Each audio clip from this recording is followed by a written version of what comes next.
सरकारी कर्मचारियों के लिए नई पेंशन है ज़्यादा लाभकारी। जी हाँ दोस्तों, एक ऐसी खबर यहाँ पर निकल कर आ रही जो कि हर एक सरकारी कर्मचारी को चकित करने वाली है, क्योंकि उत्तर प्रदेश के मुख्य सचिव के द्वारा ये बात यहाँ पर कही गई है कि सरकारी कर्मचारियों के लिए नई पेंशन ज़्यादा लाभकारी है। तो किस तरीके से सरकारी कर्मचारियों के लिए नई पेंशन लाभकारी है या फिर नहीं है, और जो मुख्य सचिव जी हैं उनके द्वारा क्या कहा गया है, इसके बारे में पूरी जानकारी आपको इस वीडियो में दी जाएगी। लेकिन वीडियो में आगे बढ़ने से पहले आप सभी से हम एक बात पूछना चाहेंगे कि सरकारी कर्मचारियों के लिए जो बेहतर पेंशन स्कीम है उसका नाम आप कमेंट बॉक्स में लिखकर जरूर बताएं। जैसे कि आप सभी को मालूम है, केंद्र सरकार के कर्मचारी हों या फिर राज्य सरकार के कर्मचारी पिछले 15 साल से एनपीएस को ख़त्म कर उसकी जगह पर ओल्ड पेंशन स्कीम यानी कि पुरानी पेंशन योजना को फिर से बहाल करने के लिए प्रयास कर रहे हैं। और जैसे ही विधानसभा चुनावों की घोषणा हुई है उसके बाद में एक बार फिर से पुरानी पेंशन स्कीम का जो मुद्दा है वो जोर पकड़ने लगा है और कई राजनीतिक पार्टियों ने अपने चुनावी घोषणा पत्र में भी इसे शामिल कर लिया है। इसी के बाद हर एक राजनीतिक पार्टी नई पेंशन स्कीम के जो फायदे हैं और नुकसान है वो गिनाना शुरू कर दिया है। लेकिन अब सबसे बड़ी बात यहाँ पर कि कर्मचारियों को इसका क्या फ़ायदा होगा ये चुनाव होने के बाद में ही पता लग पाएगा। लेकिन जो उत्तर प्रदेश के मुख्य सचिव हैं उनके द्वारा जो बात यहाँ पर कही गई है कि कर्मचारियों के लिए नई पेंशन ज़्यादा लाभकारी है, तो इसके बारे में जान लेते हैं। तो यहाँ पर कहा गया है कि लखनऊ उत्तर प्रदेश के मुख्य सचिव दुर्गा शंकर मिश्रा जी ने पुरानी पेंशन की अपेक्षा नई पेंशन योजना को अधिक लाभकारी बताया है। उन्होंने पुरानी पेंशन व राष्ट्रीय पेंशन प्रणाली यानी कि एनपीएस के लाभों की तुलनात्मक समीक्षा करते हुए इसे विस्तार से स्पष्ट किया है। उन्होंने अपर मुख्य सचिव कार्मिक को निर्देशित किया है कि वो यह तुलनात्मक चार्ट कर्मचारी संगठनों के प्रतिनिधियों को उपलब्ध कराएं। मुख्य सचिव ने विभिन्न कर्मचारी संगठनों के पदाधिकारियों की पेंशन से संबंधित शिकायतों के मद्देनज़र अपर मुख्य सचिव कार्मिक व अपर मुख्य सचिव चौहान के साथ बैठक की। उन्होंने बताया कि सेवानिवृत्ति पर प्राप्त होने वाली धनराशि को अन्य बचत योजनाओं में निवेश करके और भी अधिक लाभ प्राप्त किया जा सकता है।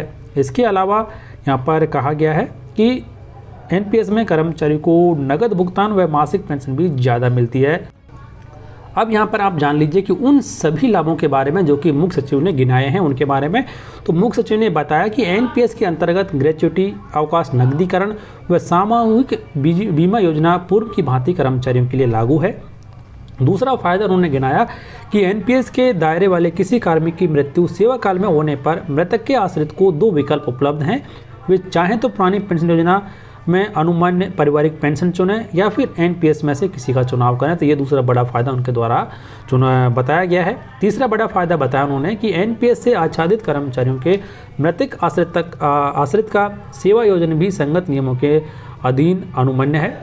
चौथा फायदा एनपीएस के अंतर्गत पेंशन खाते के अतिरिक्त जीपीएफ की तरह खाता खुलवाने का भी प्रावधान है। पांचवा फायदा उन्होंने गिनाया कि एनपीएस में कर्मचारी को वेतन का 10% अंशदान देना होता है, जबकि राज्य सरकार 14% अंशदान उस खाते में जमा करती है। कर्मचारी चाहे तो अपना अंशदान बढ़ा सकते हैं, ऐसा भी उनके द्वारा कहा गया है। और उसके बाद में अगला फायदा यहाँ पर कि एनपीएस में रिस्क को न्यूनतम स्तर का किया गया है। जमा धनराशि का 85% गवर्नमेंट सिक्योरिटी में निवेश किया जाता है जिसमें कोई रिस्क नहीं है। बाकी 15% प्रोफेशनल फंड मैनेजर के माध्यम से निवेश किया जाता है। तो ये भी फ़ायदा यहाँ पर उनके द्वारा बताया गया है। अगला फ़ायदा यहाँ पर बताया है कि वर्तमान में एनपीएस के अंतर्गत जमा धनराशि का ग्रोथ करीब 9.5% तक है, जबकि जीपीएफ में मात्र 7.1% का ग्रोथ कर्मचारियों को मिल रहा है। इसके अलावा लास्ट फायदा यहाँ पर बताया गया कि एनपीएस में भी सेवानिवृत्त कर्मचारियों को चिकित्सा प्रतिपूर्ति तथा कैशलेस इलाज की सुविधा पूर्वतः मिलती रहेगी।